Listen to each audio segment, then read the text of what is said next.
It's a 13-week course, right? 13 weeks. Why did you come here to learn Dhamma? Why are you looking for Dhamma? Have you ever...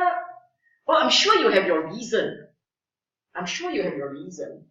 So I would like you, some of you at least, one of you at least, to merrily shout out the answer. Why? There's no right or wrong answer because this is your answer. This is for you, your answer, your own, my question to you. Why did you learn, why are you learning Dhamma? What is it about Dhamma that drew you here? Looking for answers. To what? For more happiness and also there's something in my mind that the monkey just let it go. Sweet! Sweet. Okay, so for you, you were looking for more happiness. Okay? That's your answer. Any other? Any others? Everybody don't know what you're looking for. Saturday got nothing to do. Since we got nothing to do, might as well do something meaningful. Where there are a lot of people with nothing better to do. Free some more. Free some more, yeah, the class is free. So, I like your answer. The rest of you, do you share his answer or you have no answer? Or you actually don't know why? Yes? It used to be personal. Okay. But through the course, the mind has changed. So the first entry will be for good people. Ah, oh, I like your class. Hey, people scoring A leh. The rest of you, no answer means what? D minus. Because we're very compassionate. We never give F. Any other answers? Yes. Ah, so therefore, happiness. Okay, I make it easier for you. You either answer yes or no. How's that? Better, less daunting. How many of you are here in search of happiness? Raise your hand. How many of you are here? You didn't know why you were here, but now that everybody raised their hand, you also raise your hand. Anybody like that? And anyone else with a different answer completely from in search of happiness? Anybody?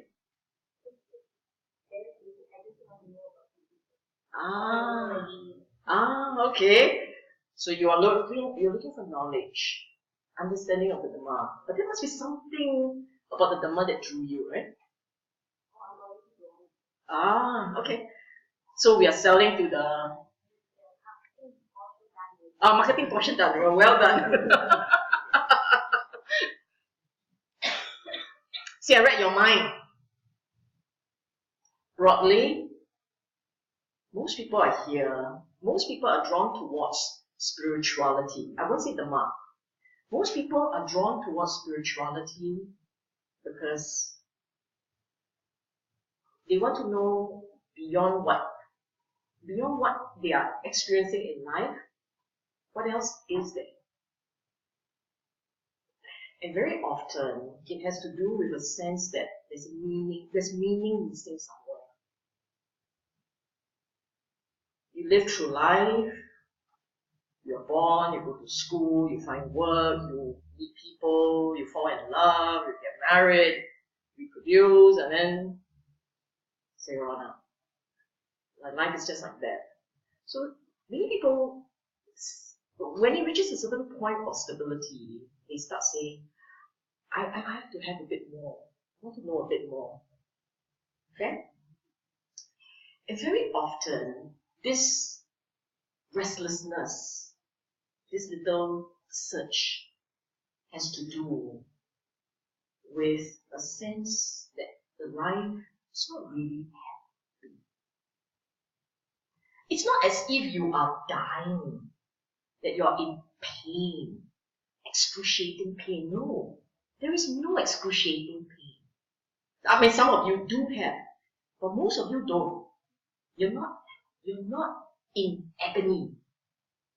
But yet, you feel that you should be happier. And you're just not happier, like something is missing. Is that a fair description? Yeah? So, what I'm going to introduce here, dragging it out happily, is to explain that there are broadly two types of pleasure. There is pleasure in the secular mundane living. Your ownership.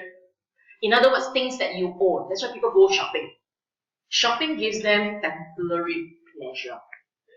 Relationships. So many of you feel that there is pain in life because you are not managing some relationship properly. And when the people you love you back in the same degree as you love them, life is heavenly, isn't it? Quite pleasurable. Anyway, that's pleasure.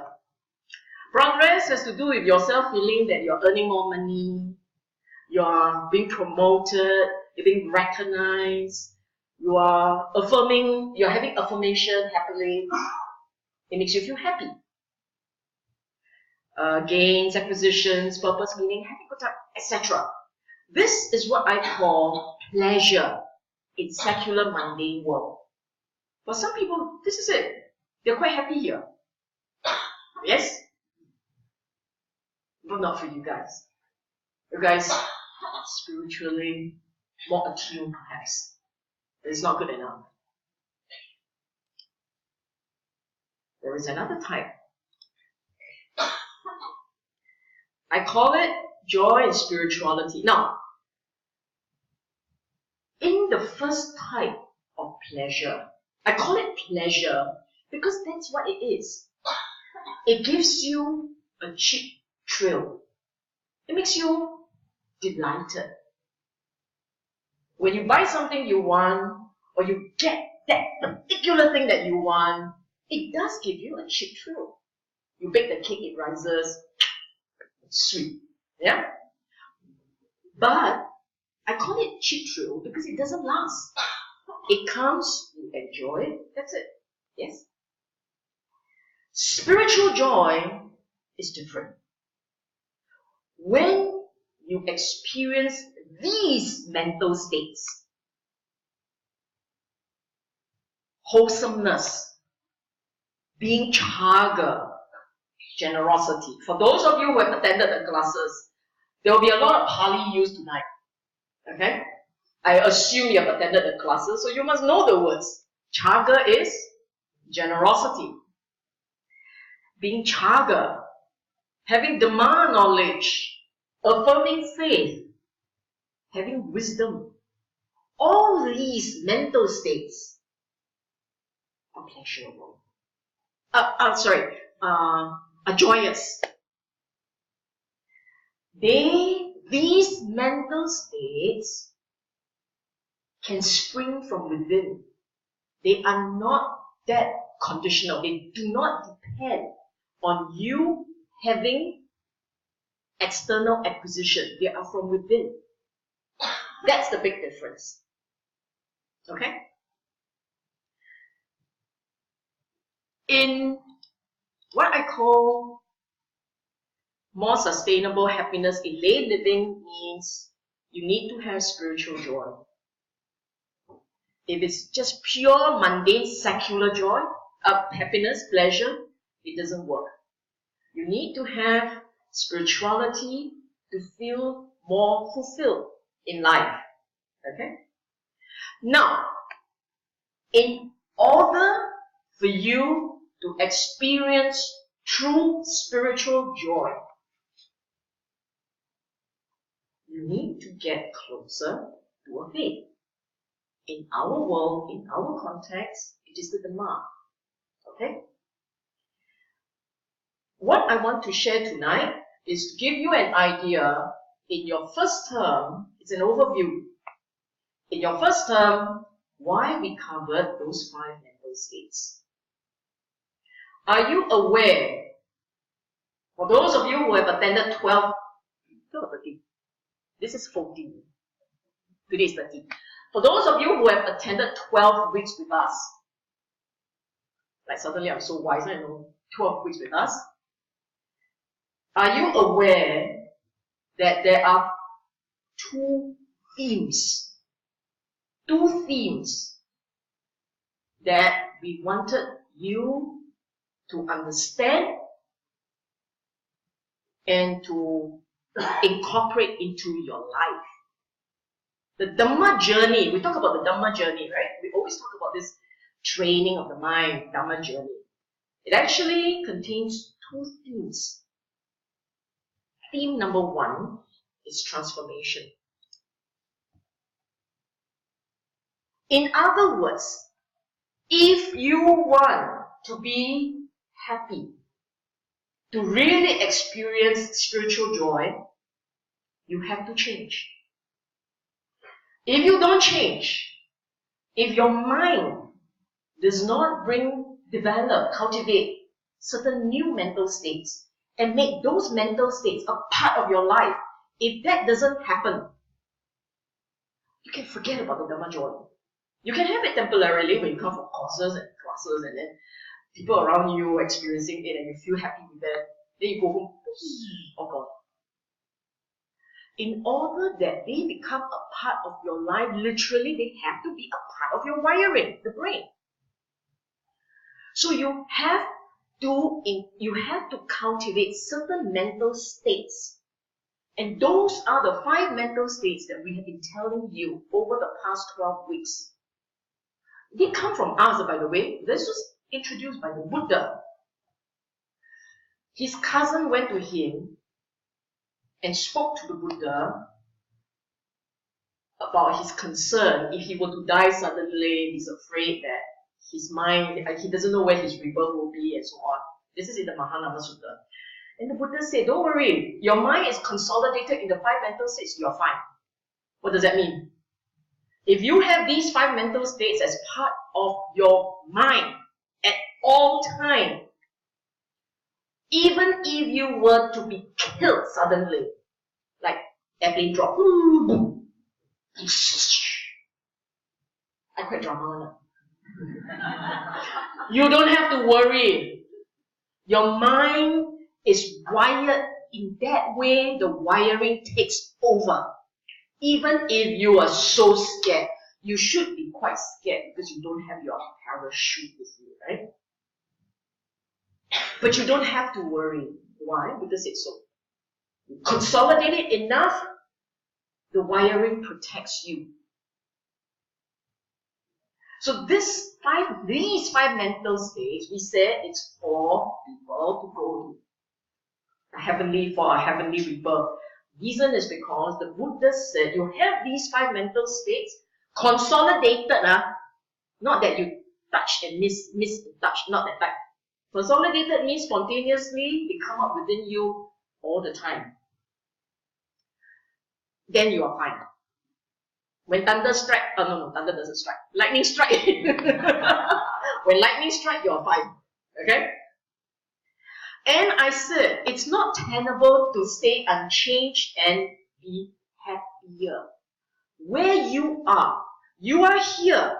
If you are here, it means, to me, it means you're saying, I can be happier than this. And if you say you can be happier than this, continuing as the way you are, it wouldn't work. You dug yourself into this hole. You want to dig yourself out by digging deeper? You have to change. Something has to change. How much you have to rewire depends really very much on how bad your wiring is already. If your wiring is very jialat, you have to change more. If your wiring is only a little bit jialat,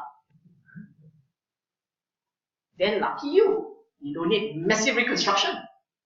You get it? Okay? Okay. Now, test time. Okay? What are the 5 mental states? See so loudly, right? Faith, excellent. In Pali?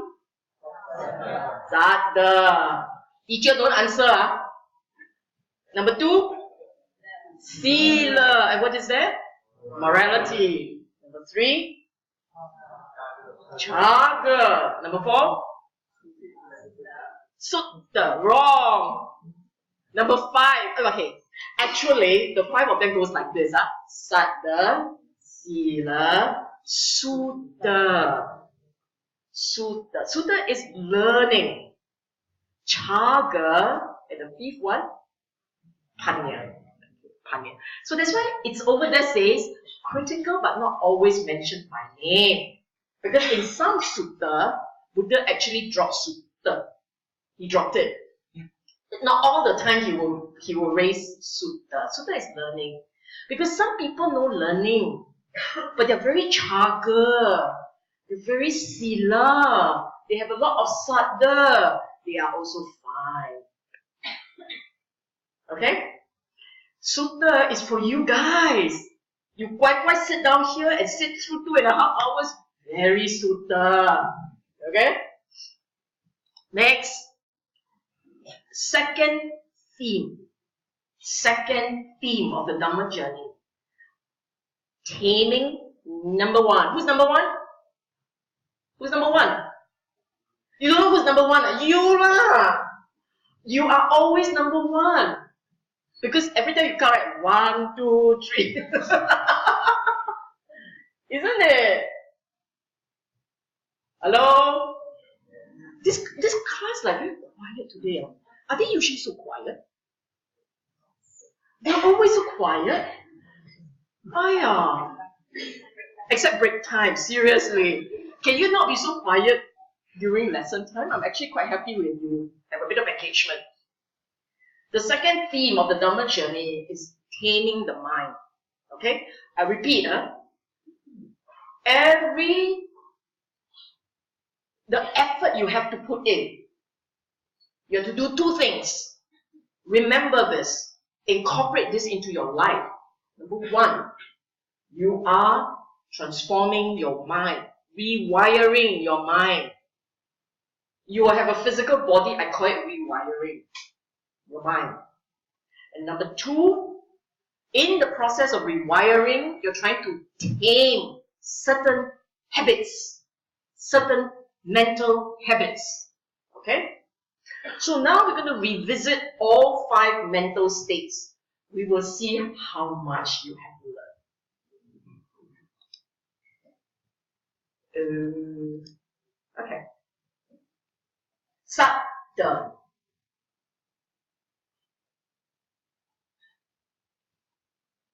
I said the bane of cynicism. Do you know what that means? For many of us, skepticism, cynicism. You know the meaning of the word cynicism, right? Anybody doesn't know? Don't have. Never mind, you don't know, you use Google, okay? Spelled like this. Cynicism, skepticism. It's a part in you that says, you sure or not? Can I trust that? Is it really like this? Or in Singlish, sure not. Like that, man? Alright, any other version of Singlish is it? 正波. Something like that. Punyabo. Now, the jokes aside, now you ask your own mind, come in case I'm expecting more guests. Come. There are many seats here. Squeezed in. Okay, now, I want you to look at your mind. This is an interactive class. What I ask you to do, you do. You look at your own mind. If someone comes to you and tell a story, too good to be true, what's your instinct? Sure not. Money investment, you sure not. Someone coming to teach you Dhamma, sure not. You trust them. And you say, no, I trust the Dhamma, I trust the Buddha.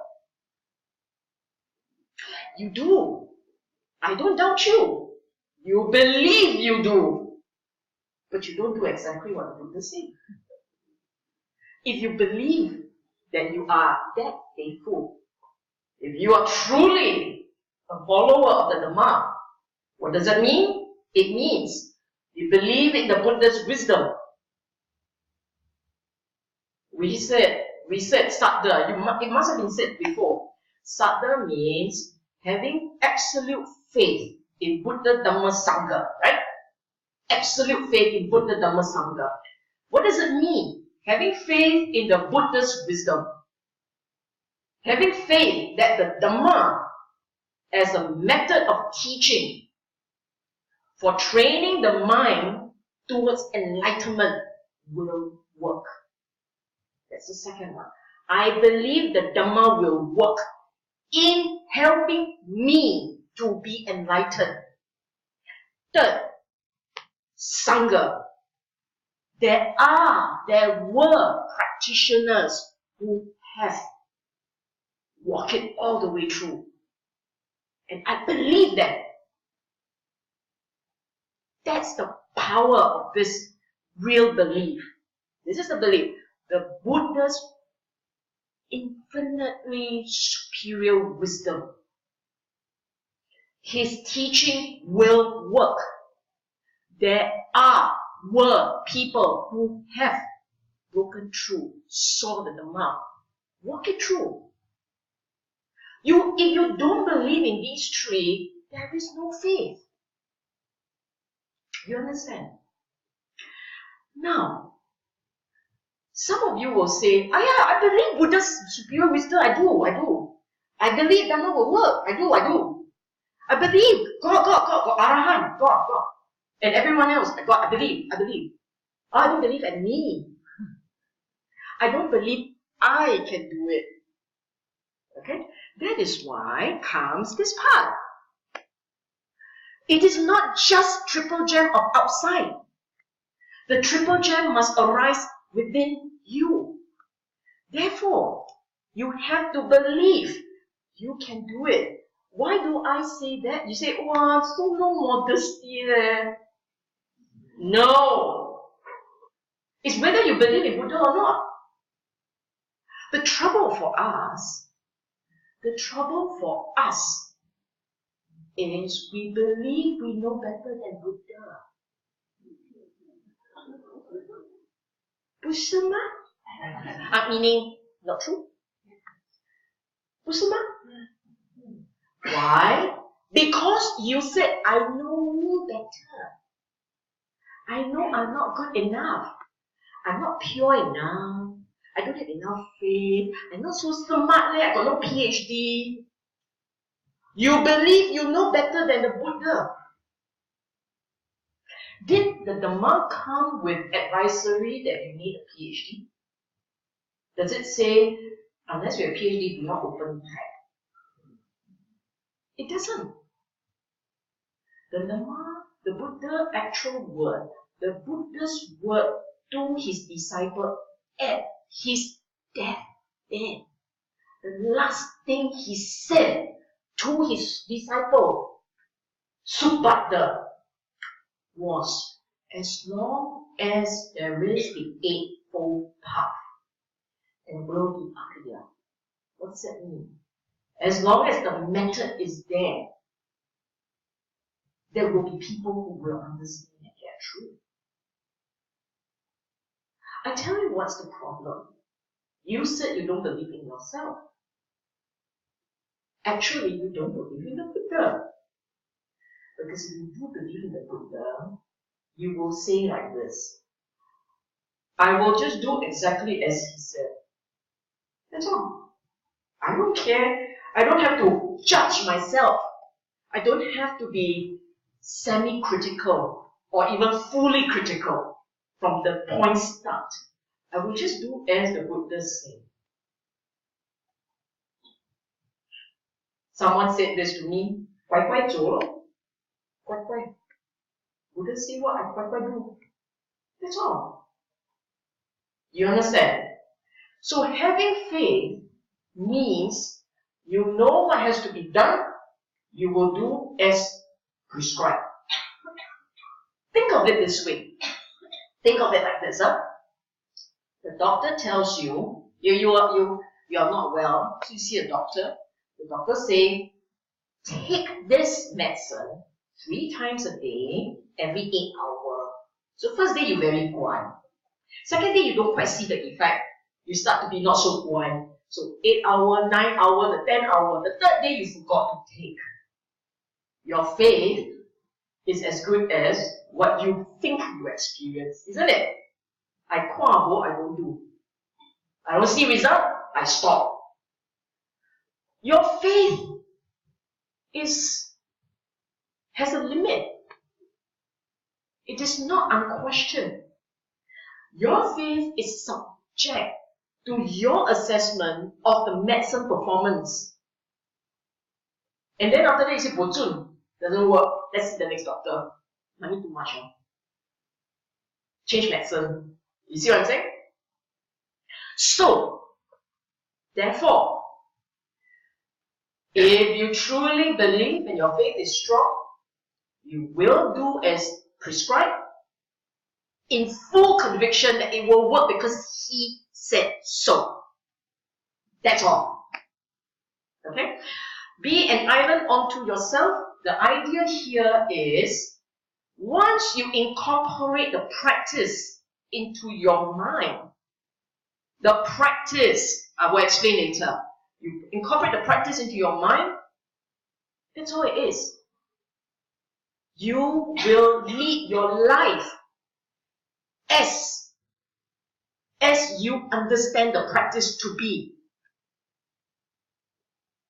The answers all lie within, from your understanding to your operationalizing the method to whatever you experience, which I will further explain later under Panya. So you don't look outwards for answers, you don't look outwards for comfort and refuge, you look inwards.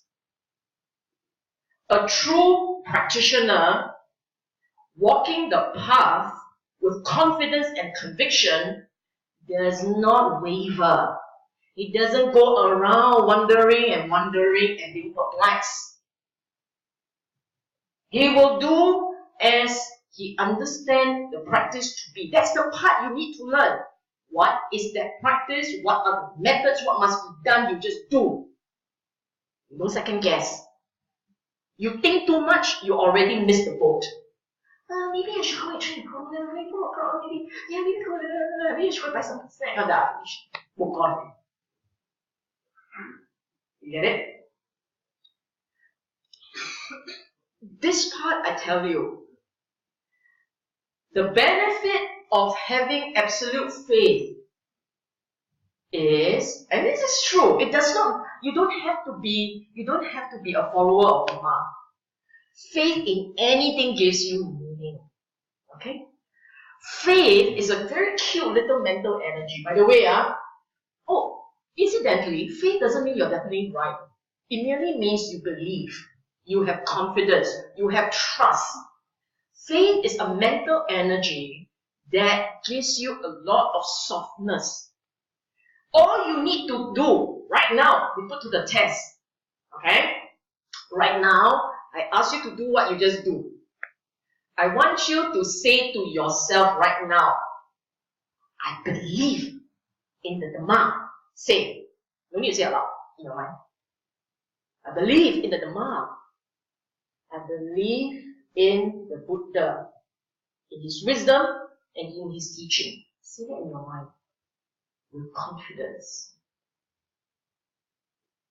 Now I want you to look at your own mind. Do you feel a little tugging of joy?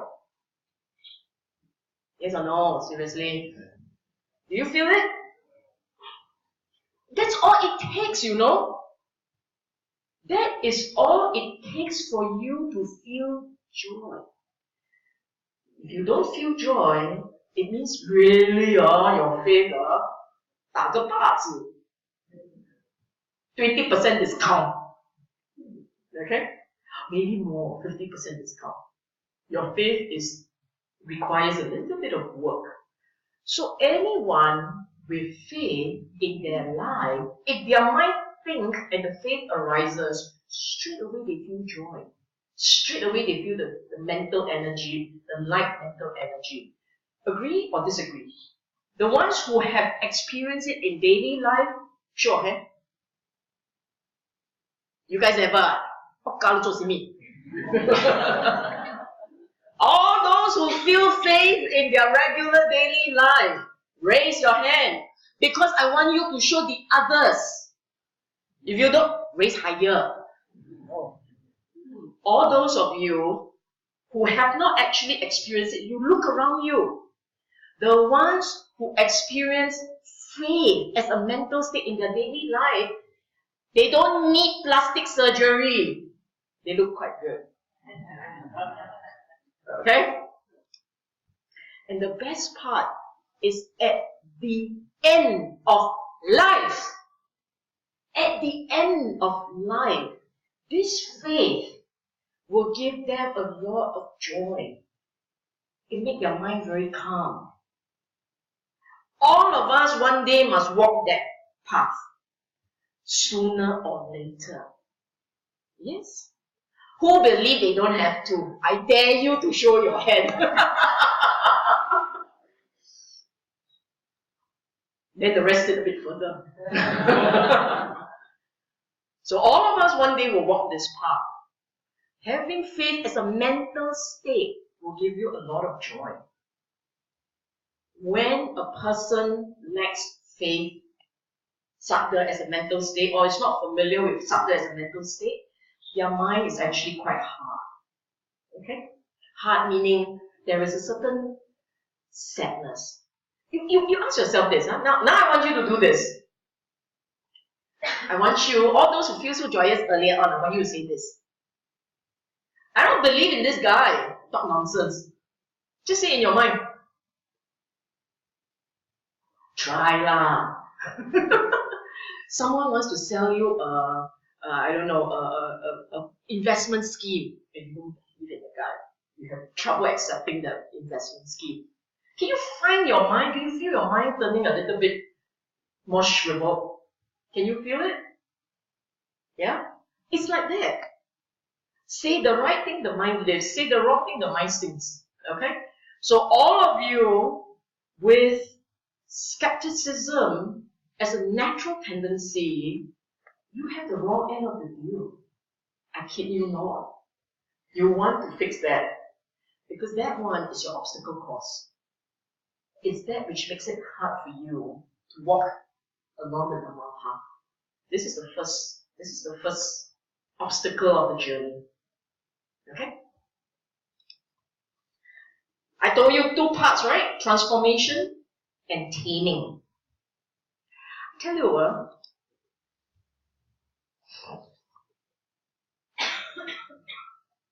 the reason why people have Suta as a problem is because there is a part in them that says, I know myself better. I call it cognitive superiority complex. It is not that they carry a PhD. Some of us who don't carry PhD, but some of us who study a lot. I am that gullible. My faith is like, Buddha says so, I do. It's nothing to do with the number of the certs behind my name. It doesn't work that way. With faith, it just comes naturally. So you can have no PhD and no anything else and still have no faith. Because in you, there is this voice that says, I know better. And you have faith in your own intellect, logic, reasoning, your own reasoning, only you believe. But never mind, it's enough to obstruct you. Okay? Ironically, there is also this version. My cognitive inferiority complex. I'm not good enough.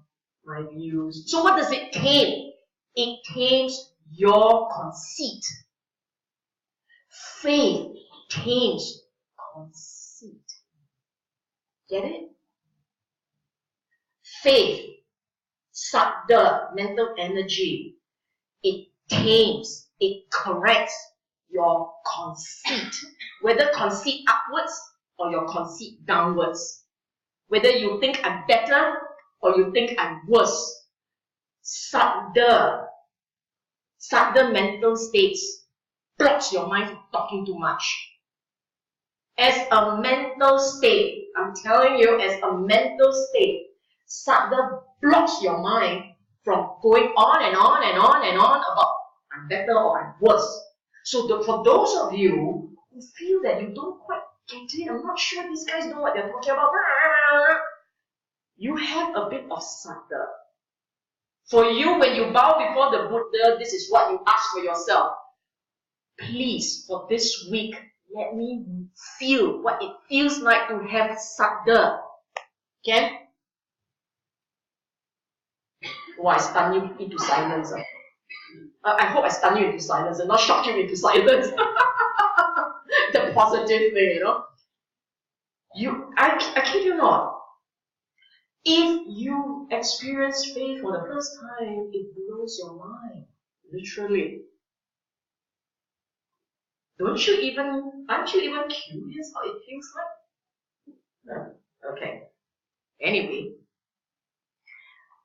we will do one more mental state before we break a little. Sila. So that's faith, huh? Now it's Sila. Sila, we say, is morality, right? I say the pain of being I-centric. You see, the regular person, we are all regular, but who not regular? Everybody regular? The regular person is always I-centric. Whether you realize it or not, being very I-centric is painful. Who agrees with me? I dare you. Who disagree with me? No. The rest don't know. Never mind. If you don't know, have faith. Take my word for it. Okay? Let me share something with you.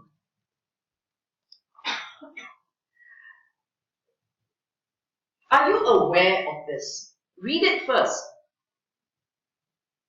Morality is about striking balance between protecting your interests and that of others. Are you aware of this? What does it mean? I will explain to you.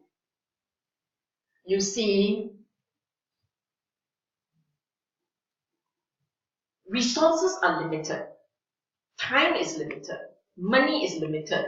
Nice things to eat limited. Not nice things to eat unlimited. So nice things to eat limited.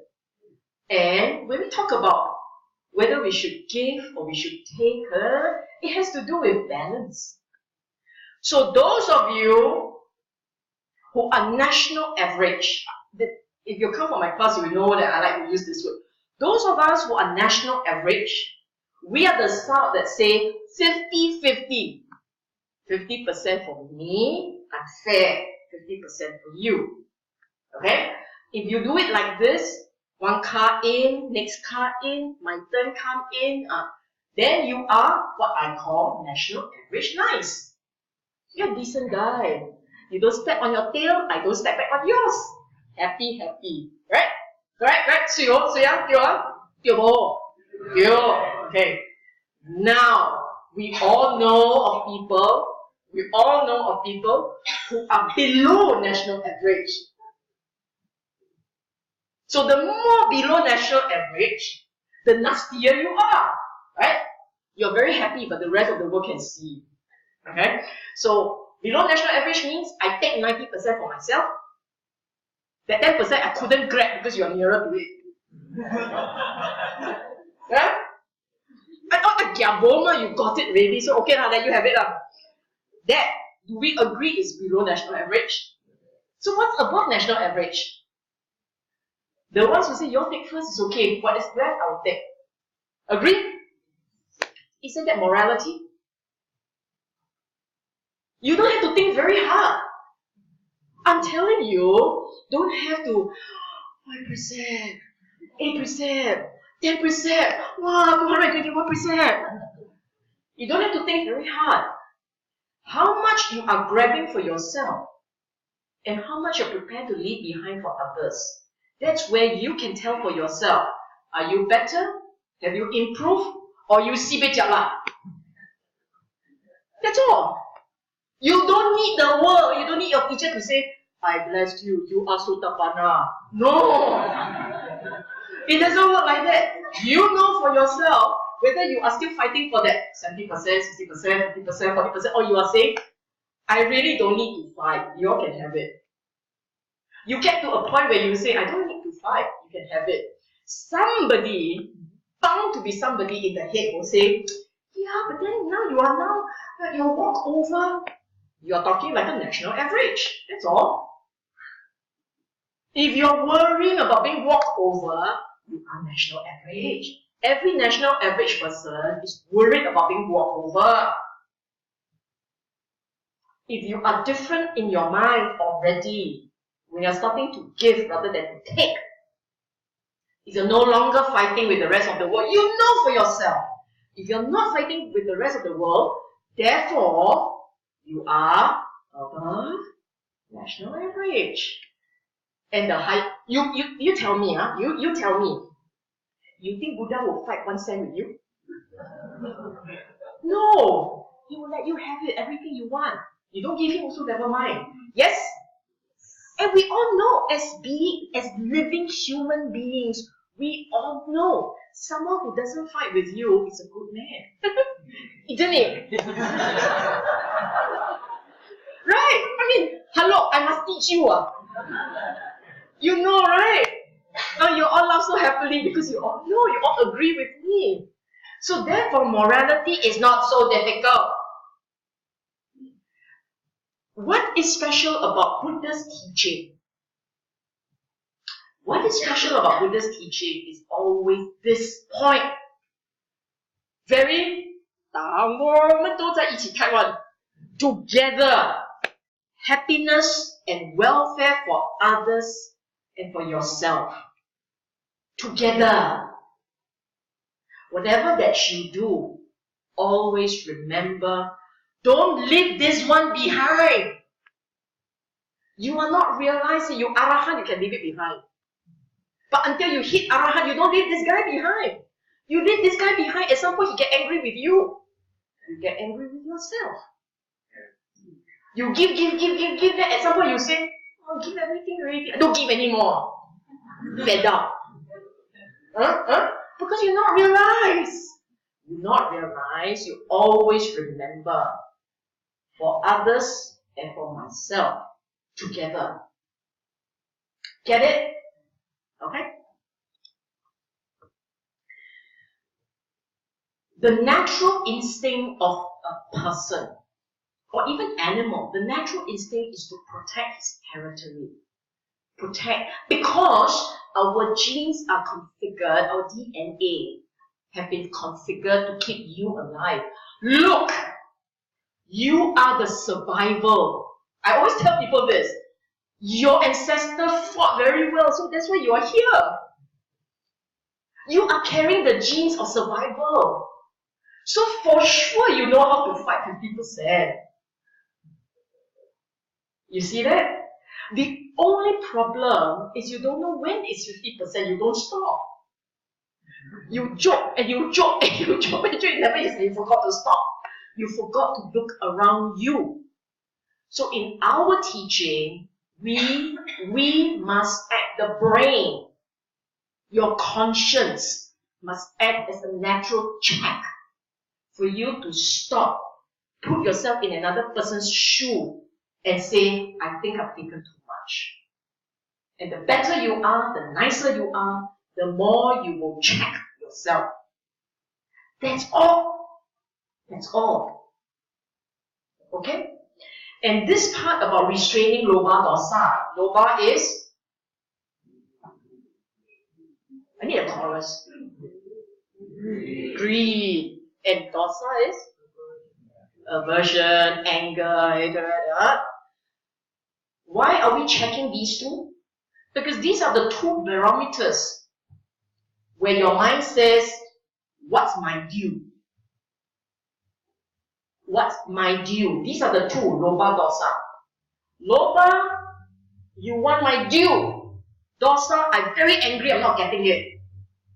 So these are the two little habits in your mind telling you, go fight, go fight. And then your training, your taming is to tell yourself, enough of fighting, many centuries of fighting. These habits to fight is giving me a lot of pain. You're doing this for yourself. And this is what I'm going to say. You're not doing the world a favor by observing morality. It's for yourself. You want to be happy, those two instincts must be tamed. Those same two, by the way, are you aware that every single, you know the word akusala, right? And who never heard of the word akusala? Akusala. Who has never heard of that word? Okay, you all know that word akusala. Did you know every single mental state that you know to be akusala, every one of them sits on loba? Did you know that? Every single akusala mental state that you can think of, I dare you to throw me anyone you can think of. Every single one sits on loba. There is something you want. So for instance, let's see the most innocuous one. Doubt. Doubt is an akusala mental energy, right? Doubt. Vichikicha. Why is Vichikicha sitting on loba? Yeah? Vichikicha shouldn't be sitting on anything, right? It's just doubt. It sits on loba because what is it that you want? You want to know. You want a straight answer. You want not to be confused. You want to be on the right track. You want answers. So Vichikicha stems from your desire not to be on the wrong train. Because you will lose out if you're on the wrong train. So even doubt sits on a one thing.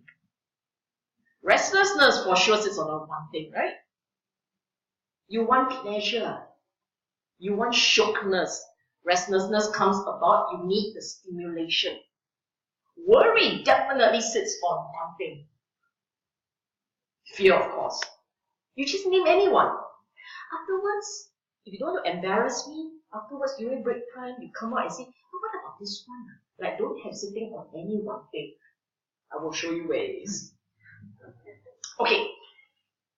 And now, sila. Morality, sila, mental energy, has nothing to do with act nice. You know what I'm saying? Singlish. You know, some people, it's all about pretense, right? I must walk in a certain way, I must sit in a certain way, I must look good in a certain way. Because I don't do all these things, therefore I'm a nice person. Yes? You know what I'm talking about. Anybody doesn't know what I'm talking about? Hello? Anybody home? Should I repeat this point? Huh? Confused, I start again. You look at the point, no real joy without sila. You see this point, right? It's about this point. And I want to make this point in association with this line. A person who is joyous, coming from within, that person has sila. By nature, he or she is not fighting. This person is not fighting with others. There is no demand. They're not chasing. They're not hurting others. They're naturally joyous. There will be the ones who are all about form, to show that they are very sila. And these people, even if they are very good on the form, if you don't see joy, you know in there's a lot of pain. You understand? So the sila, what I'm saying is sila is not for show. Sila is to protect your mind. You have it. You have it. It means the natural instinct in you is not to go and hurt another because you want something. You will always put yourself in another's shoes. If this brings this person joy, I will do it for the fella. That's all. Okay? Okay, last point to make. Morality is not unique to Buddhism. This is something that has always been said. All religions teaches morality, therefore all religions are the same. We are not doing morality for morality's sake. Okay? Morality is very much a part of the training. Because what we are seeking is awakening.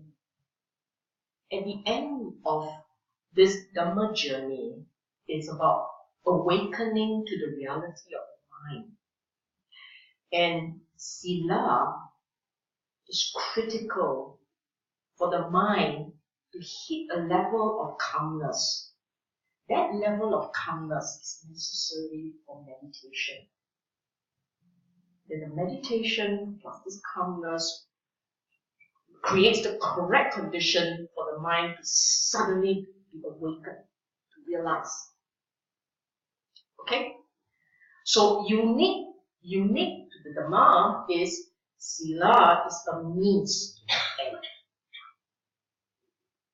It's a means to an end.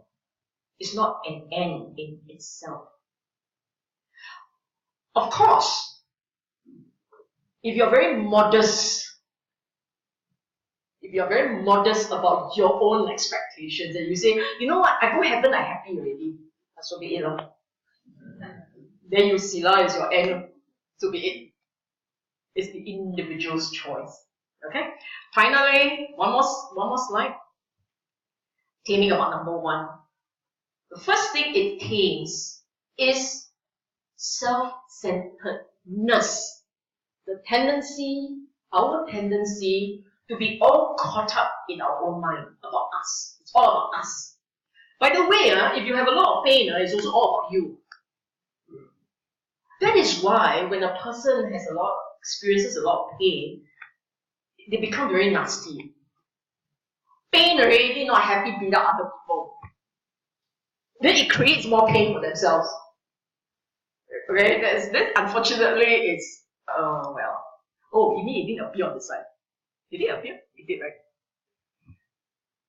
I give you the all. The second thing that it tamed, as you can tell, craving and grasping is obvious, right? I'm going to explain. Let me explain. And the third one, this is important.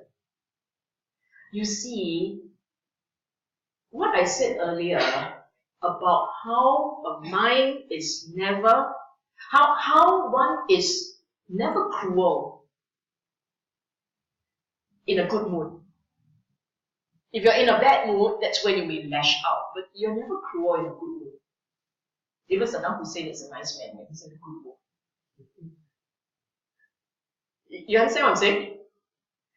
So if you can tame this craving instincts in you, this self-centeredness instinct in you, your mind will naturally become light and happier, gentler. In that state, you will not be cruel. Okay? I have to say this because what it means is this. If you have never really tamed the mind, if you have never really tamed your craving, if you have never really tamed that, so even though right now you may be a nice person, the capacity for cruelty is always there. You look at your own tongue. When you're very frustrated, cruel words can come out. You may not have reached a point where you beat up somebody. Maybe you're small, hard to beat. Maybe you're big, then jalan. In other words, for as long as you have never really succeeded in taming craving instincts. The capacity for violence and the capacity to do wrong is always there. Okay? We will take so next, we're going to look at chaga. You know what's chaga, right? Chaga is what? Generosity. Again, it's a state of mind, huh? It's a state of mind. And I start off saying the dukkha of daily living. Why start chaga with this, the pain of the self, the I-centric, the pain of skepticism? Why does one start like this? Dukkha of daily living. Because the natural instinct, all natural instinct, is about my interest, my desire, is about what gives me pleasure, right? The mind wants to be happy. The mind seeks delight all the time. Happiness and delight, they are not the same. Delight gives you pleasure. And our wonderful mind translates that pleasure into happiness. But the reality is, it's pleasure. And this pleasure, depending on something that is external, is conditionally a reason. Yet, day in, day out, year in, year out, we're always seeking pleasure and delight. Which is why daily living can be quite tiring.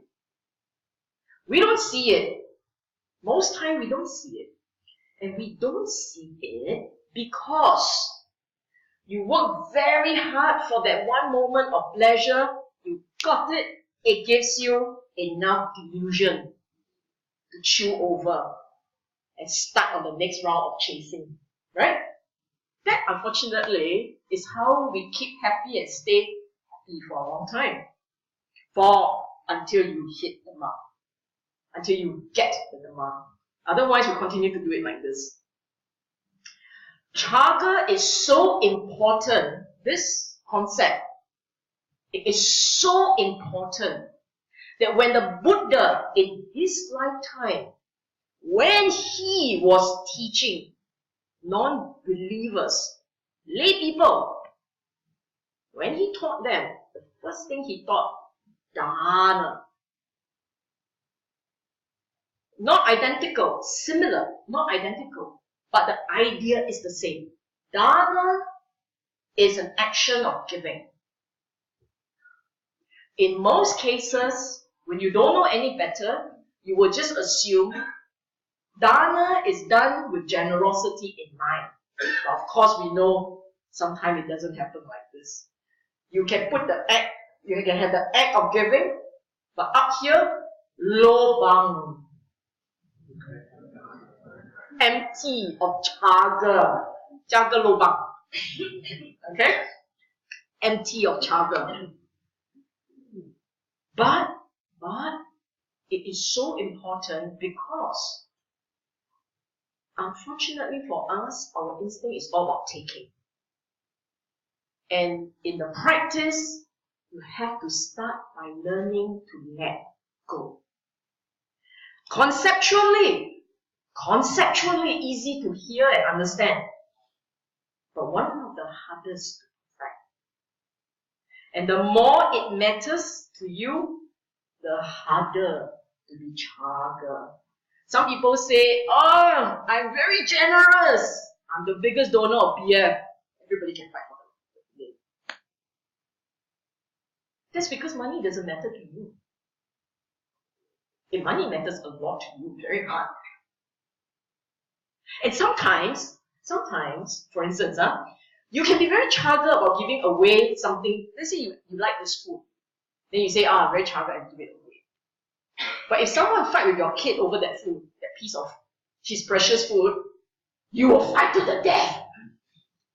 You won't fight to the death for you. You fight to the death for him or her. Why? Because the child matters. You don't matter as much. You see what I'm saying? So even if you think you're very chaga, you need to go down to what really matters. And you know for yourself. You know for yourself. When it truly matters, and when you are beginning to change. This one I'll show you in a while. I said chaga on all vicissitudes of life. You know about the 8 vicissitudes of life, right? What are they? Happiness and pain, pleasure and pain, gain and loss. What else? Fame and infamy. What else? Praise and blame. Chaga, if you want to know what it is, you just pack the chaga into these 8 parts. All the part that human wants. Human wants gains. Human wants name. Good name, bad name alone. You say me nice, good. Say some more, Instagram it. Say me not nice, don't say so much. Delete, I sue you. You think about it. So if you're talking about why when you quarrel with somebody, it is so difficult to let go. That's also chaga. If you can forgive, it's chaga.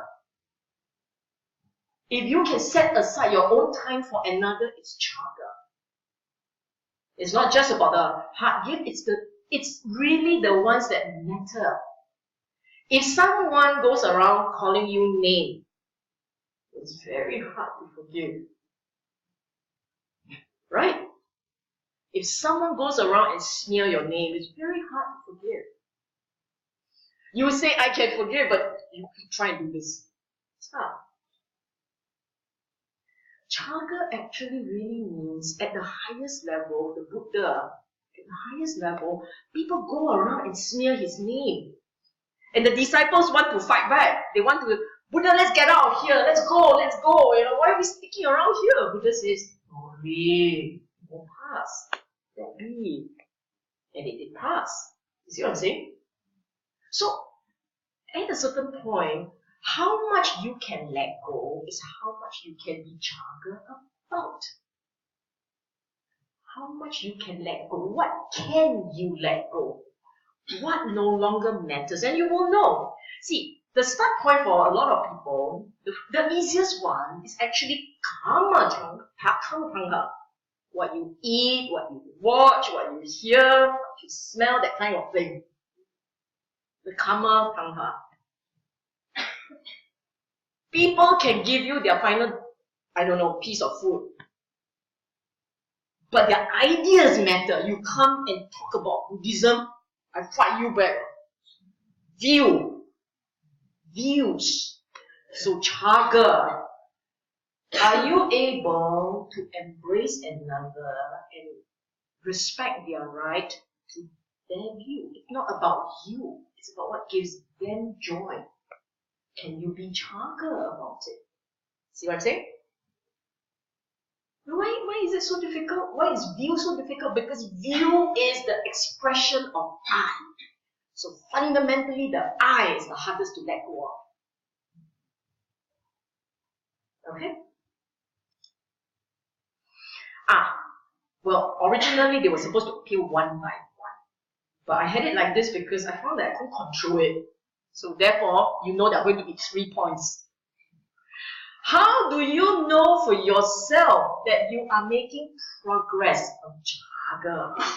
These are some of the milestones you can look out for. Okay? Number 1. You look at your mind. If your mind talks a lot when you're supposed to give something, your chaga quite jealous. The more you talk to explain why you must be chaga, the more chaga needs work.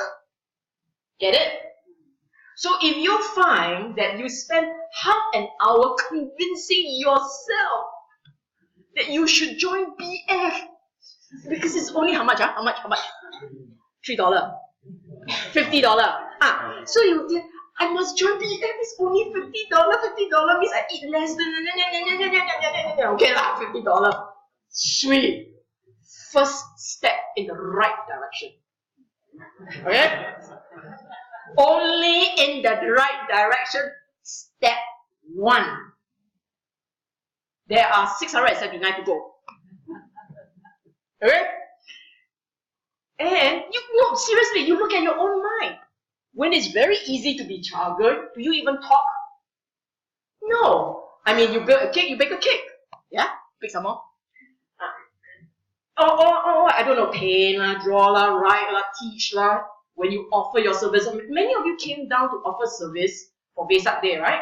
Did you have to talk a lot? Yo, public holiday, I should sit at home, watch TV. Do you talk like this? Or you just go? Did you do that? Which one? A or B? B. Sweet. On that day, your chaga very high marks. The less conversation, the less internal dialogue. Now, if you need to recruit help to convince you, your chaga even more jialat. Meaning not even internally talking, you need external affirmation. Oh, it's good, let it go, do it together, come, we all help you, we all stick around you, bring you along. You need a lot of work, man. I teach you, the day you say that, that's when 对了，这样对了, you have arrived for that one, for that purpose. Next, the second thing about chaga, let me explain this. 1 and 2 are related, but they're not identical. Okay? Number 2, discriminating less means this person I like, that person I don't like. If you think they all got to take my money, go do this, that, or other, or not. So the more you discriminate, I don't like this color, I don't like this face, I don't like his perfume, the more you have a problem with chaga. Get it? The more you don't look at color, and you don't look at face, and you don't look at identity, you just do it, the more is your chaga. Okay? You know for yourself. So, if you talk a lot inside, and you got grade 1, grade 2, grade 3, grade 4, grade 5, okay, BF, I give $5. Podcast C, I give $10. ABC, I give $15. You discriminate like this, okay? $15 divided by 3. Everyone say, sweet. Get it? SPCA also gives some. Sweet. Chaga, you just embrace and go.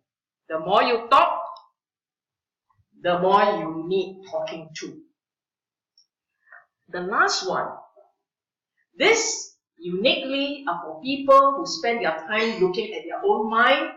If you're a practitioner, if you tell me you're a practitioner, you should actually be able to start differentiating for yourself in your mind what degree of chaga you're experiencing. Chaga got degree one, no? If you say, hey, they all seem the same, you're either very arahant or not. Okay? What's the difference from not gripping, to not holding, to letting be, to accepting, to being equanimous? You tell me what's the shades. First one, you're holding on to yourself and your things very tightly. So as you learn to ungrip, this is not gripping. The next level, you're just holding, not gripping.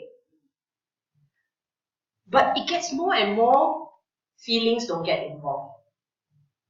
Equanimous, your feelings don't get involved. You don't feel anything.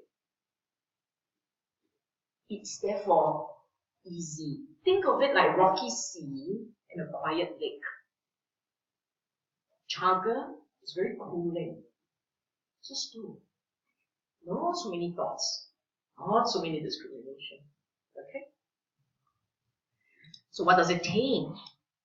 Now, I will do it faster, but with the more common ones.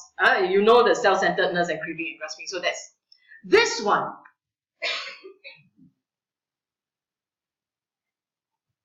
Our practice is about realizing for yourself the habit of the mind to grip and hold and own. As long as your mind has that habit, that's the source of dukkha. As you begin to give and give and give, your mind starts to rewire. Eventually, this gripping energy will loosen. Okay? This is just the mind. It starts to loosen. This is helping you realize for yourself that in serving and in giving lies cessation of dukkha. You must see the correlation for yourself. I'll give you an example. You all have quarreled with someone before, right? Who haven't? please share with all of us. So correct, huh? I didn't anyhow accuse you, huh? We all have quarreled with people before, right? Okay. Now, after you have quarreled, who made peace first? Pick the occasion when you make the first move to make peace. Okay? Do you recall how you felt before and after? Before, so hard. It's going to be the end of the world. I'm supposed to apologize, really? And then you say, I'm sorry. Yeah. Sunlight and bright sunny sky. 一天都光晒. Huh? The cloud lifted. This class damn sad to translate everything I say. Cloud lifted, the mood lifted, joy surfaced, arose. Yeah? Got or not? Can you see for yourself when you can let go? It actually helped to feel better. For those of you who have done it before, you know what I'm talking about. But before you did it, do you remember how your mind was resisting? Right? The mind that resisted is the delusional mind, the moha. The mind that said, okay, I will do it because I want to make peace, because I want the person to have a good night's sleep. The mind that did that has chaga. And straight away you feel better. You felt better. Get it? For those of you who say, I don't get it. Never mind, I will send one of our fellow facilitators to you. Quietly come here, then quietly whisper, I don't get it. Then we will send the facilitator to you. Alright? Get ready, are y'all? Alright? So, for sure, this is a natural state. You're able to forgive, you're able to let go, you will feel better. For sure. You say, I've never tasted this before, your moha needs fixing. Okay? Suta, learning. Was this covered?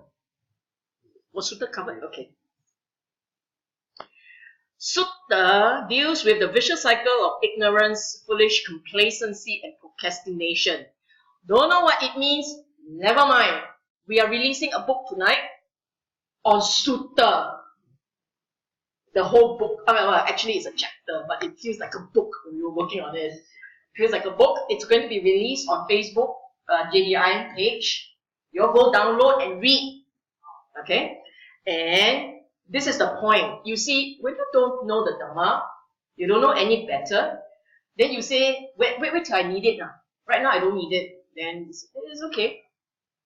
Wait till I need it, then I go work on it. So this is a vicious cycle.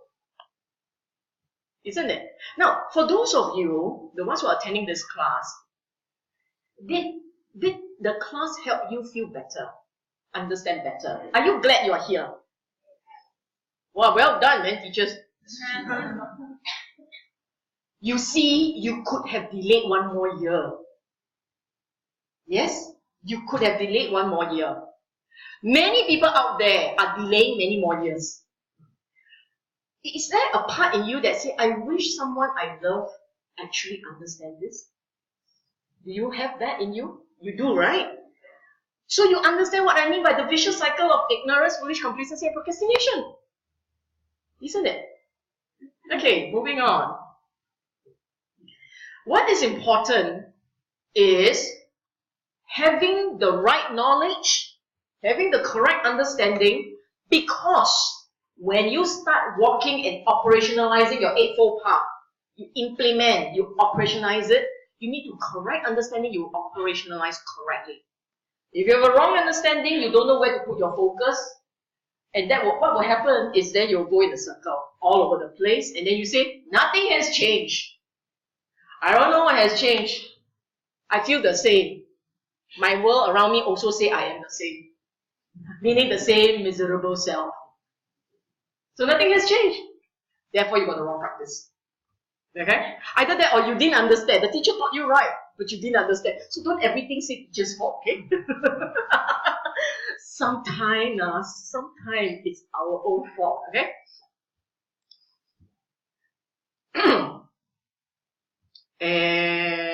Okay, for Sutta, the main thing is the Four Noble Truths. Four Noble Truths, Eightfold Path. Four Noble Truths encompasses the Eightfold Path. The training steps of Panya, Sila, Samadhi, Pinya, Tira. Samadhi is what? I don't know in Myanmar. Samadhi. Tilakkhana, you all know Tilakkhana? Next term, all these concepts will come up. Tilakkhana is impermanence, dukkha, and selflessness, non-self. Okay? All these will come up next term. But in terms of Sutta, the most important part of the Dhamma is these. Four Noble Truths, Eightfold Path, training steps of Panya, Sila, and Samadhi. That's Eightfold Path. And Anicca, Dukkha, Anatta.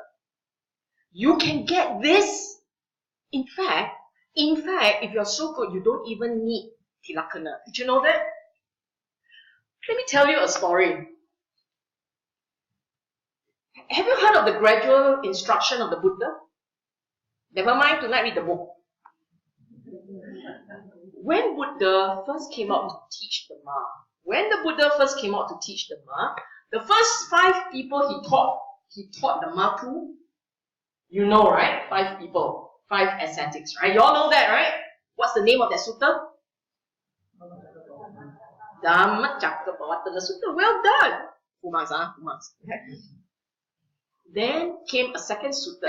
What's the name of the sutta? Anattalakkana Sutta. Teachers are all answering happily. Now, then the third person he taught Dhamma to, who is it? Never read the book, between the lines, read. The third person he taught, first 5 months, then the next person that he taught Dhamma to was a guy called Yasa. Followed by, after Yasa were Yasa's father, Yasa's mother, Yasa's wife. Yes?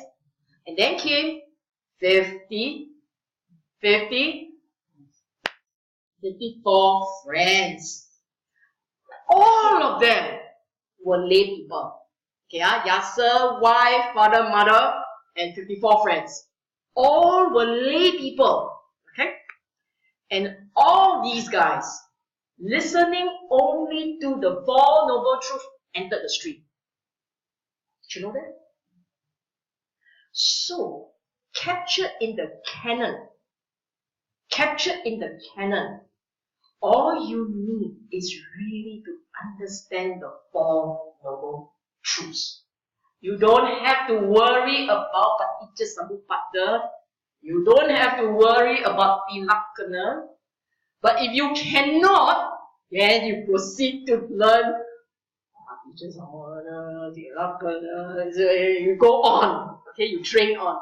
But actually, if you completely and absolutely internalize the Four Noble Truths, and it becomes a part of your operating system, in other words, you change your software here. You change the software into the Four Noble Truths as the operating OS, right? Operating system. You're done. Enter stream. Okay? Then you say, wow, really? Sadar, okay? Sadar. And it boils down to application. You see, Four Noble Truths has two key parts. Part 1, Buddha's description of reality. Reality, not your delusional world. Reality. Four Noble Truths has the Buddha's description of reality, number 1. Number 2, how do you fix the mind so that you see the reality as is? What is the reality as is? First, second, and third Noble Truth. Okay? That's all. If you can see first, second, and third Noble Truth, that's the reality as is. What else you want? Why teacher semua pada suka kau? Really? And in order for you to see reality as is, what do you need? The fourth Noble Truth, Eightfold Path. That's all. Understand that correctly? See the reality as is? Congratulations. That's all. Okay? The result of correct understanding and correct rewiring, the result is this, happiness, sukha. No more cessation of dukkha. The more you understand, the more dukkha diminishes. That's your reality. That's what is your reward, your affirmation. For you, if you say, how do I know I'm on the right track? Know for yourself. Look, you are the guy who is experiencing the dukkha, right? Not me. I'm not living your life. So you are the best person to know for yourself. Has your dukkha level, dukkha quotient, DQ. Has your DQ go up or come down? If your DQ goes up as you practice, you know you are barking up the wrong tree. If your DQ, you know what, huh? If your DQ comes down, then continue. It's the right path. Okay? Then you say, hey, what happens if I feel joy and pain? You are on a schizophrenic path. Someday good, someday you revert to bad practice. Okay? Either that or it's a bit sock. The wiring kena sock already. You have very unusual experience. Okay. Suta. What does Suta tame for number 1, right? Your addiction to pleasure. Look, I told you. Understanding of the Dhamma means understanding the Four Noble Truths. Seeing reality as is seeing the Four Noble Truths. You see the Noble Truth. What does the Four Noble Truth say? The Noble Truth of dukkha. And still you're addicted to pleasure. The word is not wanting pleasure. The word is addicted. Addiction.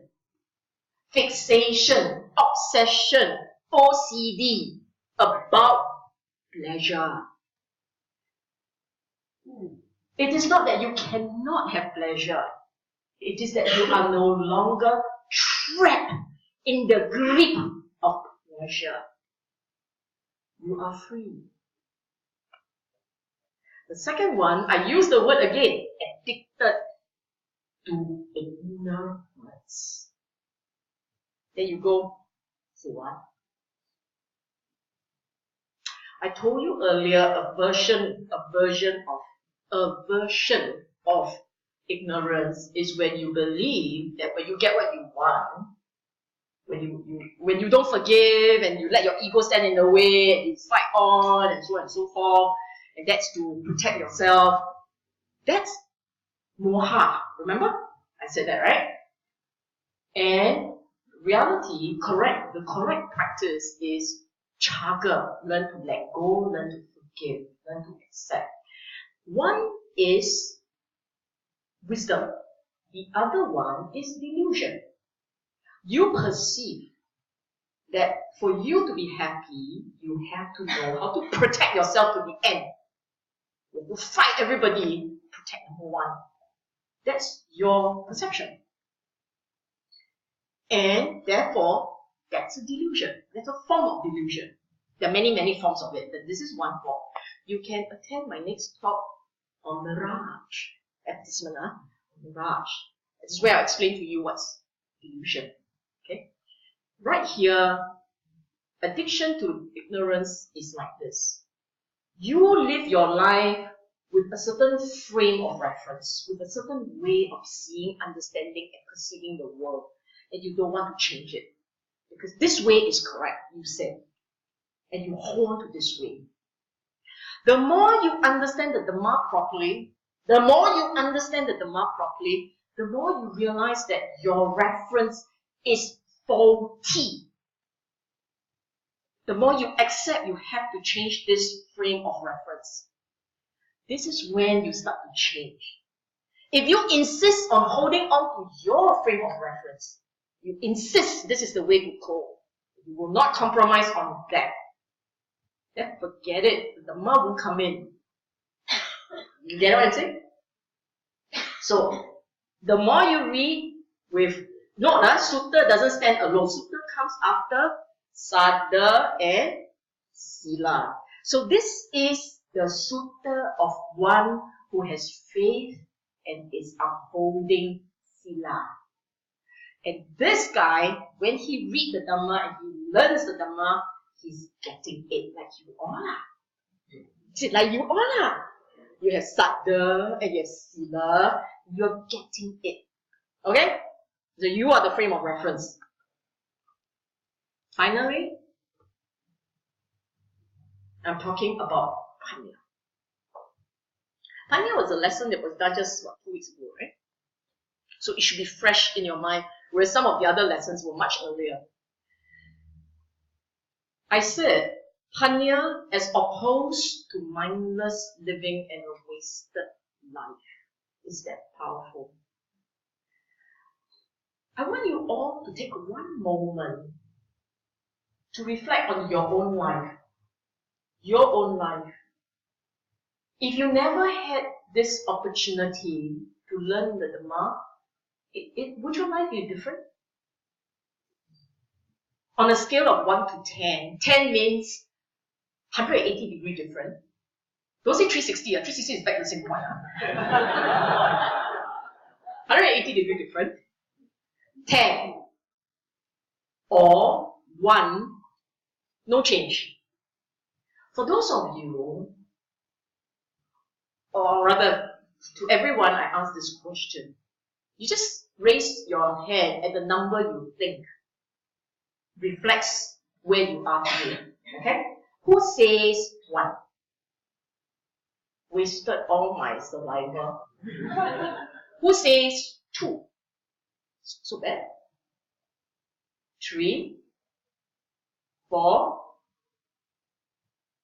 5, 6, 7, 8, 9, 10. You don't know my question, I should repeat for you. I repeat again. Wait, why are people raising hands? Okay, no, I'm going to ask the question. 10, I expect to see your hand at some point. I don't care where it pops up. It must pop up. Okay? The question is before and after Dhamma. Dhamma, before and after. Okay? 1, nothing has changed. 0. 10, 180 degree shift.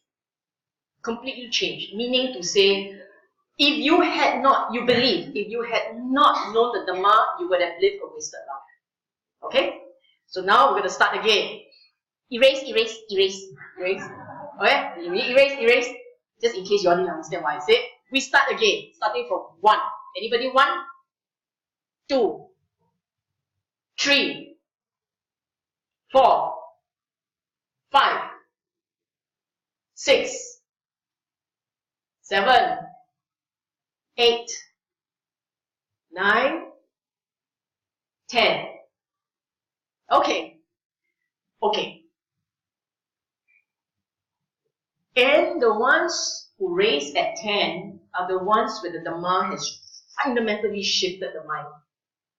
It makes that world of difference. The ones who are at the lower end of the figure, below 5, means you are only beginning to come into the Dhamma, actually. And already it's starting to make a slight difference to you. Panya is that mind, that mental state that makes the correct judgment call. And the fundamental thing about Panya is knowing how to bring about happiness for yourself and for another. The difference between Panya and intelligence is one is about judgment for maximum welfare and happiness. And the other one is about solving problem. You have a problem, you're going to solve it. The smarter you are, the faster you solve it. And it deals with absolute number. Faster, better, cleaner, cheaper. These are all absolute number. Panya deals with maximizing happiness, welfare for all, interest of all, the balance. So from a mundane perspective, you can have Panya. You can have Panya from a very mundane perspective. You will say he's a wise man because he knows how to bring about, he knows how to restore harmony. He knows how to prevent conflict. He knows how to bring people together to work together. That's Panya, right? That's wisdom. That's mundane. And how is a person able to do that? Because he knows how to use the language that has everybody agreeing with him. Yes, this is maximum return for everyone. This is what you want in a leader. A wise leader is someone who can tell everybody, speak the language to everybody. We all must agree on something so that we can work together for everyone. And if he's very skillful, they will agree with him. A person with Panya has acceptance, moderation, contentment. Okay? That's a basic part. Spiritual Panya. That which we are interested in. With regards to spiritual Panya, there are actually 4 parts. I'm not sure if you're very familiar with Dhammacakka Pavattana Sutta. In Dhammacakka, the Buddha said, noble truth has to be understood.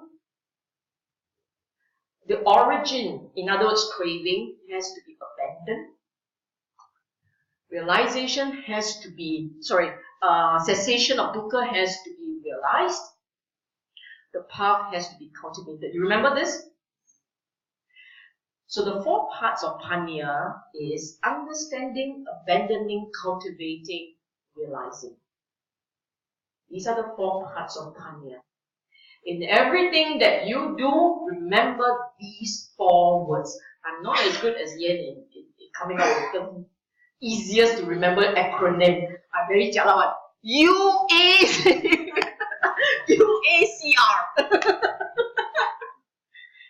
Understanding. Let me explain. Understanding means knowing for yourself, understanding correctly the conceptual knowledge. 4 Noble Truths, 8-fold Path, Tilakkhana, Karma, Rebirth, you name it. The Buddha's teaching, understand the concept correctly. 4 Noble Truths, I told you, you don't know anything, you know 4 Noble Truths can get you into the stream. That one, you have to understand absolutely correctly. No wrong paths. You understand it wrongly, you must do many U-turn. Okay? So that is conceptual understanding. Number 2, understanding at different paths. Number 2, It says experiential panya. What you understand conceptually, you must also understand when you experience it. Correlation between dukkha and craving. When craving drops, dukkha drops. You must see and experience for yourself. That is experiential panya. And you must see and you must remember. Every piece of the Buddha's Dhamma is experiential. I'm telling you, the Buddha's Dhamma is a description of your mind. If you don't understand Dhamma, it means you don't understand your mind. Okay? Don't come and tell me Buddha Dhamma very chim leh. So profound. Very chim. You don't understand your mind. You haven't seen how it works in your mind. That is why you don't understand the Dhamma. But the moment you begin to see your mind, you can actually see. When he said this, he was describing this part of my mind, my habit, my instincts. This is how you will start to talk. Once you begin to have experiential panya, this is how you will talk. Buddha Chun. Translated, Buddha very accurate. Right? Correct? For those of you who are meditator. Correct? Buddha Chun. And you will start to say things like, Buddha really good leh. What I say it. Conceptual panya, understand correctly. Experiential panya, see it correctly, understand it correctly.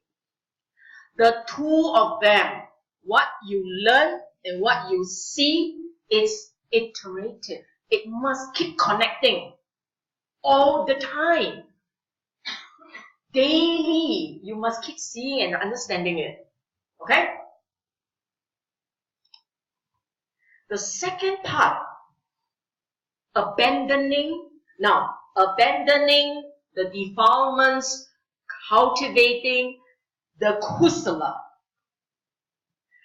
These two, so that you are transformed, body, speech, and mind. You have to transform. If you don't transform, you want to have your cake and eat it. I want to be the same nasty person I am, but happier. The reason why you're not happy is because you're the same nasty person. In every sense of the word, I'm telling you, one punch out, two punch back. Okay? Don't come and tell me I'm protecting Dhamma. You don't have the word, I'm protecting Dhamma. Punch, two punch back. You will not be happy in this life and future lives. That's the scary part. You want to be really happy, you learn to serve, to give, open-heartedly, with all the sincerity. You will start to see change in yourself. Then you say very hard, that's because you are 2 steps backward, 2 steps forward. You never really move. Okay? If you move, it should be 3 steps forward, 1 step back. Okay, please, 1 step, okay. The most jialat is 2 steps forward, 3 steps back. You regress. Really? You might as well reverse and walk the other way. You will head in the correct direction.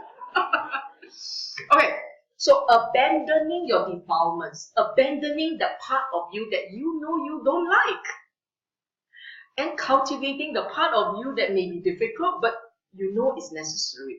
I don't have to teach you, right? I don't want to sit here and have to explain to you, 5%, now 8%. Forget about precept, forget about numbers. Just remember, national average. See where you're moving along that percentage line. And finally, realizing you need panya to see for yourself when the mind explodes in joy. When the mind gets it. Look. No. It's not magic. It's not what you are to experience. It's not something you have never experienced. It's just that you didn't understand. That's the difference. It is not that suddenly you see light, then it floats like a UFO, and then it explodes into multi-million lights. And that's when I know I'm enlightened. Did the Buddha say like that? Buddha never said like that, you know. His enlightenment is, and he saw the destruction of the taints. It boils down to the taints, defilements. He saw for himself how defilements were no longer an affliction for him. It won't happen again. So you want to know if you're enlightened? You look for yourself, see for yourself how much of your stains, taints, still beset you, still affect you. The less, the nicer, not you say nicer, huh? Because people say you nicer. You own self say own self doesn't work. The world looks at you and say, hey, you're a happier guy, why? Ah, that's when you say, yeah, thank you. I'm trying. Yeah, I'm trying. Okay? So, this part about realizing, right, is really to realize with insight. You saw for yourself, you understand what he taught. You understand what's written in the Suta. You understand. It makes sense. You got it. You will know when you understand. If you need someone to say, have I entered the stream? No, you have not. If you need someone to affirm, no, you have not. Because your mind hasn't changed. You still need affirmation. Okay? This has one more new one. Addiction to becoming. Of the mental states, of all the mental states, this is the one needed for cessation of becoming.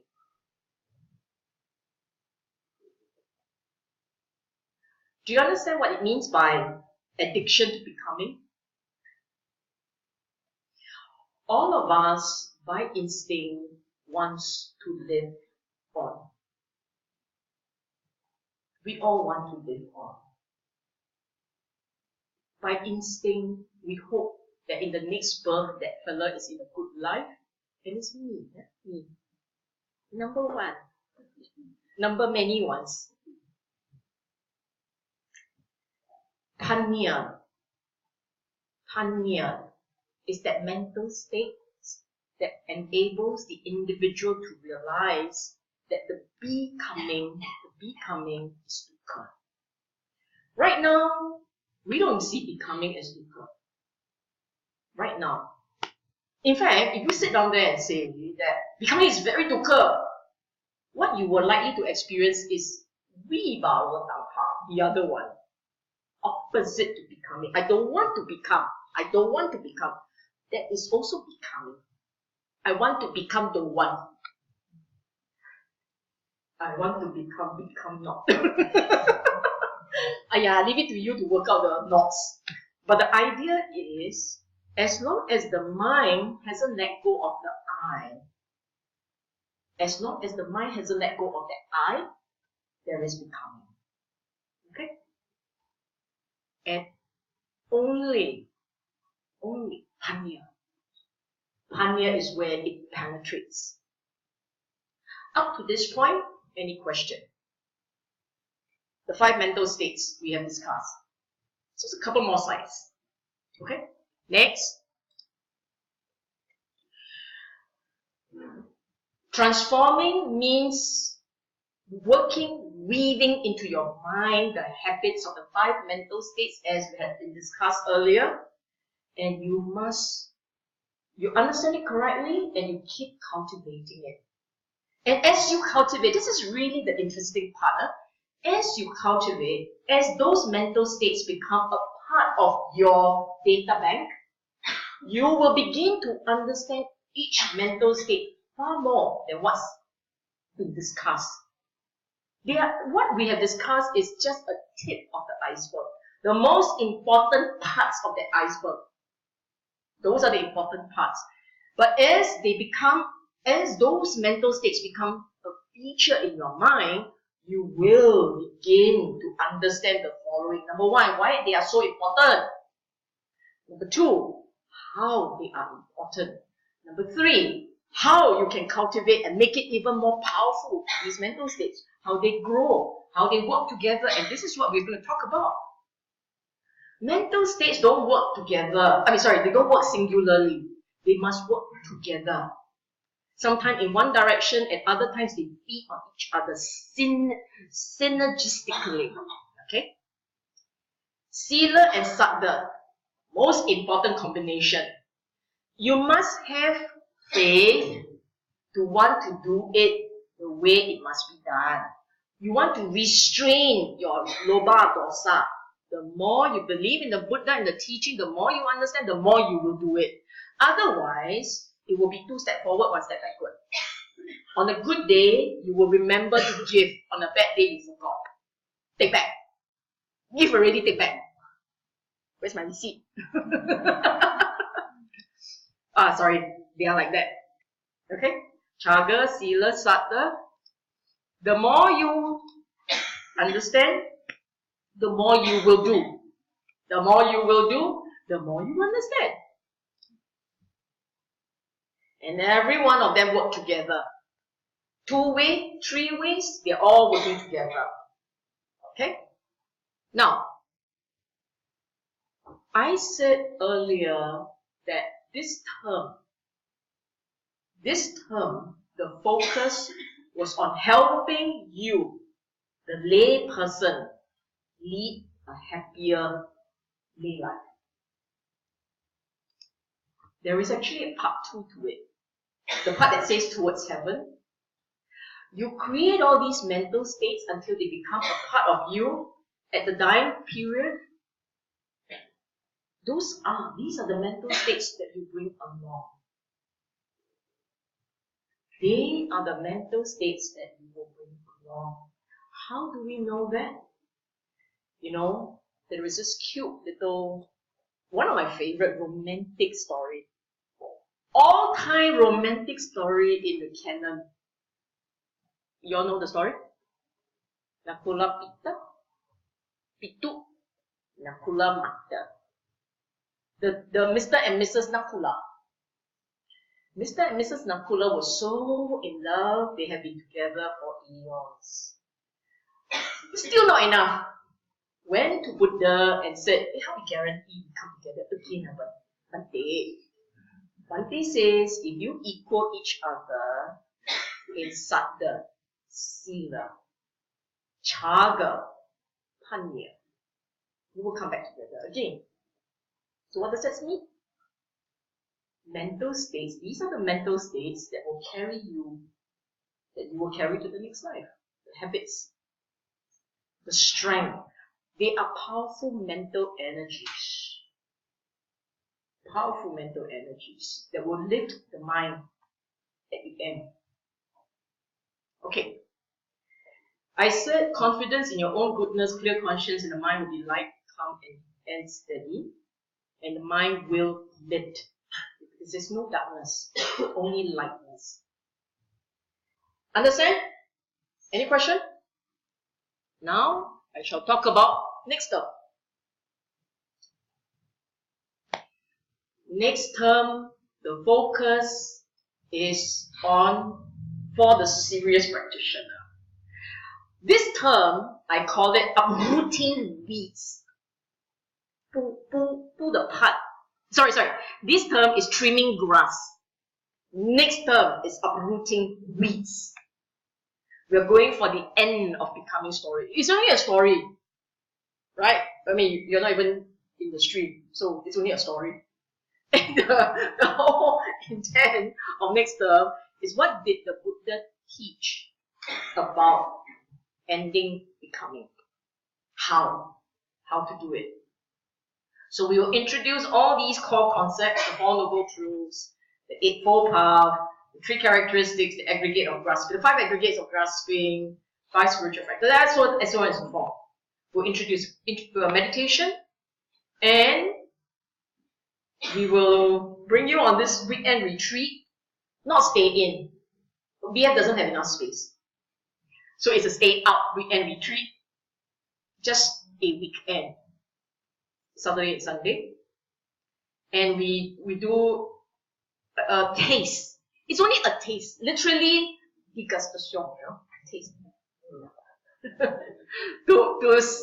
helping you to see how the mind works. Now, you see, for the lay people, the 5 mental states that the Buddha talked about, you repeat for me. Saddha, Sila, Sutta, Chaga, Panya. For the practitioner, the 5 mental states are Saddha, Virya, Sati, Samadhi, Panya. So there are 3 new ones. Virya, Sati, Samadhi. Sati, Samadhi, these are the 2 mental states that if you want to see the Dhamma and be able to correlate the Dhamma to what you're observing in the mind in a much deeper and more profound way, you will need a meditation. Done correctly. Everything is about Samma. S-A-M-M-A. Samma means correct, right. But did you also know Samma also means perfect? Samma Sambuddha. We have always translated Samma in the Eightfold Path Samma as correct or right. But you think about it, if it's Samma Sambuddha, it must mean Samma Eightfold Path. Wisdom must be perfect. Sila must be perfect. Samadhi must be perfect. Then you are hitting bullseyes. Okay? And if you say, okay, one step at a time, one step at a time, I agree with you, one step at a time. So we don't need to hit bullseyes, but you must hit at least within the target. So you must aim zun at the target board, and don't have your missile flying all over, hit a bird, hit a plane. Cannot, and cannot hit Superman, and all over the place. Okay? So next class will be, that's why the meditation comes in, Sati Samadhi. And finally, I'm introducing you to the poster. Correct. And then you see for yourself. You can download this online anyway. Those who have registered earlier this year, you do not need to register again. It's an automatic flow through. If you are here for the first time and you are curious about next term, after open already? It's open for registration. Okay? And I was happily telling you about my book. The tree is painted by Miss June here. The format, Miss June? And the formatting and all is done by Miss Ming there.